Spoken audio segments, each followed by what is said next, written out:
Mais uma vez, estamos muito felizes em começar mais um 5 Perguntas da Assets. Para a edição de hoje, convidamos Maurício Galvão, o CFO da Nitroquímica. Maurício é um diretor com atuação global, experiência fora do país e muita bagagem na indústria de bens de consumo.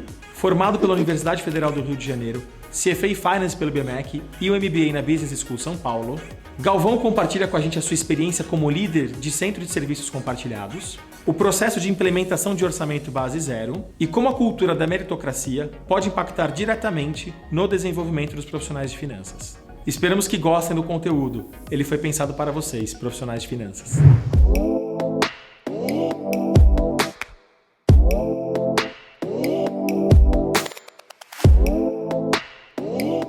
Eu tive a felicidade de trabalhar em empresas mais meritocráticas, então fiquei muito tempo numa companhia muito reconhecida por tal, onde o mérito é bem mensurado através de metas. E, eventualmente, algumas dessas metas são metas financeiras. Dado que as metas são financeiras e, normalmente, a definição das metas sendo financeiras passa também pelo rol de responsabilidade do CFO, eu acho que isso também facilita um pouco o desempenho de uma pessoa da área financeira. Seja facilita porque vai ter muita visibilidade e vai ter acompanhamento, assim como facilita por você estar no meio da discussão e conseguindo mais uma vez, através de negociações, conseguir setar os corretos desafios para as diferentes áreas da organização. Ao mesmo tempo, também pode potencializar aquele lado do CFO muito não pro-business ou CFO muito preocupado com a saúde financeira e não o desenvolvimento de marca,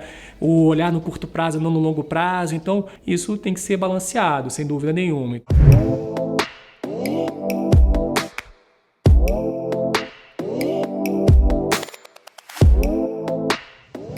Acredito que o Centro de Serviços Compartilhados te traz uma bagagem de gerir pessoas diferentes e com método também, que é bem interessante. Então, com as rotinas de um Centro de Serviços Compartilhados, acompanhando níveis de serviço, sempre visando mesmo a entrega de resultados. Então, para um CFO ter uma bagagem, né, é óbvio, né, que normalmente você tem isso em grandes companhias, de passar por um CSC, te credencia para você ter mais naturalidade na liderança de pessoas com diferentes perfis.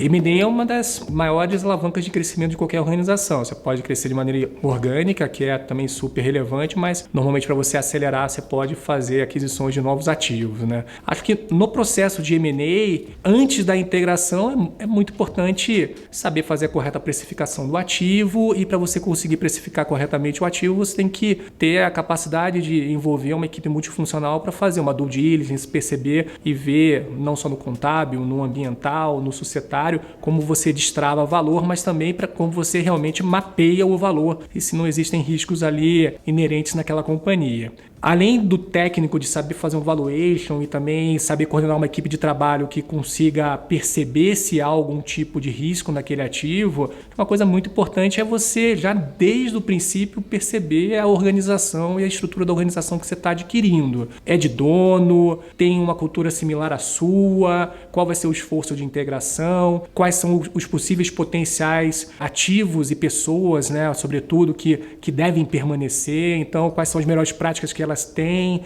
ou que o ativo tem. Essa sensibilidade também é importante. É claro que você quer, no fim, agregar mais valor ao acionista, mas também o agregar valor passa por reter as corretas pessoas e fazer com que aquele negócio consiga acelerar o seu próprio crescimento. Agora, olhando para frente no pós-M&A, o processo de integração também é muito importante, saber aonde você quer chegar, quais são os gaps, aonde você quer chegar não só para financials, mas também para o business.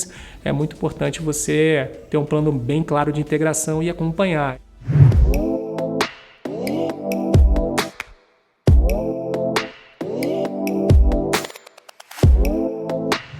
Além de você ter diferentes gerações numa mesma companhia, você pode ter até na sua experiência como CFO diferentes realidades, né? Eu me imagino numa grande multinacional, você tem lá a questão do relacionamento com a matriz, você saber como lidar com as diferentes gerações em diferentes empresas pode ser um pouco diferente. Como é que eu vejo hoje, né? Então, muito pautado também na meritocracia, independente da idade, se a pessoa entrega resultados, ela deveria ter pista e deveria ter capacidade de desenvolvimento. Sim, tem um pouco de, alguns preconceitos, né? Na nossa área de finanças, por exemplo, a gente tem algumas cadeiras que requerem muita expertise e normalmente podem ser não atraentes para uma nova geração que quer crescer rapidamente, quer ter movimentos mais ágeis dentro da carreira. Mas voltando ao ponto do choque geracional, é um baita desafio mesmo. Então, você tem que saber se colocar no lado da pessoa, setar as corretas expectativas que você tem com a pessoa e também a pessoa com a própria organização e calibrando de maneira frequente. Nada melhor do que conversar, saber se colocar e saber que pessoas têm diferentes expectativas também e você tem que saber calibrar, né?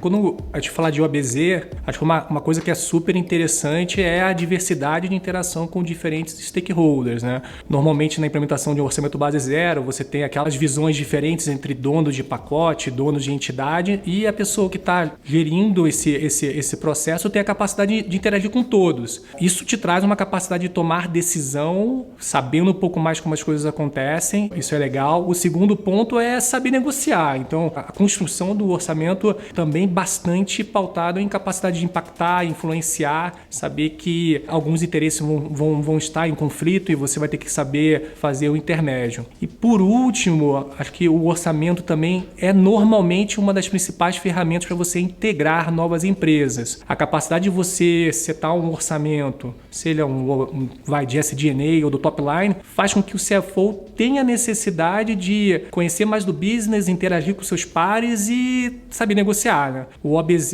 foi uma boa forma de conhecer uma parte, mas desenvolver algumas competências que hoje, para fazer um orçamento como um todo, eu tenho muito mais naturalidade como CFO de tocar.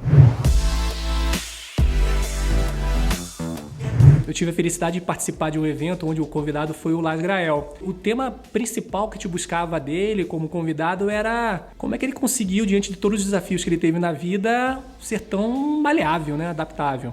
E aí ele trouxe um conjunto de pensamentos que foi: o pessimista, ele reclama que o vento não existe ali quando ele está velejando, né? O otimista espera que o vento mude e o realista, ele adequa as velas, né? Então, é muito importante para as pessoas, para um CFO também, ter uma necessidade e uma capacidade de adaptação. Também não pode ser otimista, acreditar que por si só as coisas vão acontecer, nem tão pessimista, falando que nada vai dar certo. O CFO também é uma pessoa que é fundamental para a organização ter esse grau de realismo mesmo para enfrentar os desafios, sobretudo no contexto atual, né? Hoje as mudanças são frequentes, mas você tem que atuar nas mudanças, né? Você não pode ser só consequência das próprias mudanças que você está tendo e sofrendo influência, né?